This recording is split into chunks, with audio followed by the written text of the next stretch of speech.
খুলনা নগরীর দোলখোলায় গুলির ঘটনার রহস্য উদ্ঘাটনের দাবি করেছে মহানগর গোয়েন্দা পুলিশ। এই ঘটনায় বিদেশি পিস্তল, ম্যাগাজিন ও গুলিসহ শিবলি হোসেন রুবেল নামে এক ব্যক্তিকে গ্রেফতার করা হয়েছে। বুধবার 5 আগস্ট রাতে নগরীর নিরালা আবাসিক এলাকা থেকে ডিবি ও সদর থানা পুলিশের যৌথ অভিযানে রূপসা উপজেলার ইলাইপুর গ্রামের মুজিবুর আকনের ছেলে শিবলি হোসেন রুবেলকে গ্রেফতার করা হয়। ডিবির দাবি, তিনি খুলনার শীর্ষ সন্ত্রাসী পলাশ ও আশিক গ্রুপের সদস্য। তার শয়নকক্ষ থেকে একটি বিদেশি পিস্তল, একটি ম্যাগাজিন ও 1 রাউন্ড গুলি উদ্ধার করা হয়।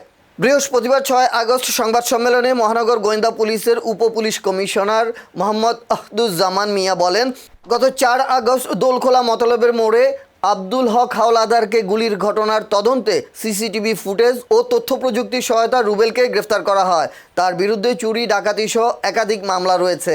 আয়োজন করি, কিন্তু এছাড়াও কিন্তু আমাদের বিস্তারকে কেন্দ্র করে হয়তো তাদের সাথে ছিল কোনো দেনা পাওনা সংক্রান্ত বিষয় ছিল, যে কারণে তাকে টার্গেট করেছিল।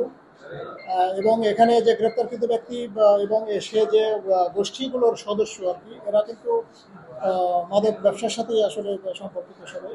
মাদককে কেন্দ্র করে এবং মাদকের টাকা পয়সা সংক্রান্ত পাওনা দেনাকে কেন্দ্র করেই আসলে এই ঘটনাটি ঘটেছে। আর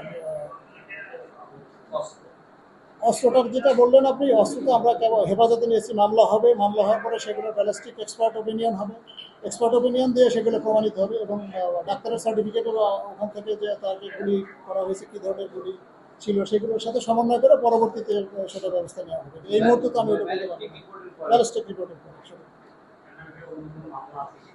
জি, ইতিপূর্বে তার নামে আরও 3টি মামলা আছে, একটি ডাকাতি মামলা এবং 2টি চুরি মামলা এই গ্রেপ্তারকৃত ব্যক্তি রুবেলের বিরুদ্ধে আছে। পাশাপাশি হ্যাঁ, আরও 3টি মামলা আছে। তবে আপনাদের মাধ্যমে আমি এই খুলনা মহানগর এলাকাবাসীর আশ্বস্ত করতে চাই, আমাদের মহানগরীর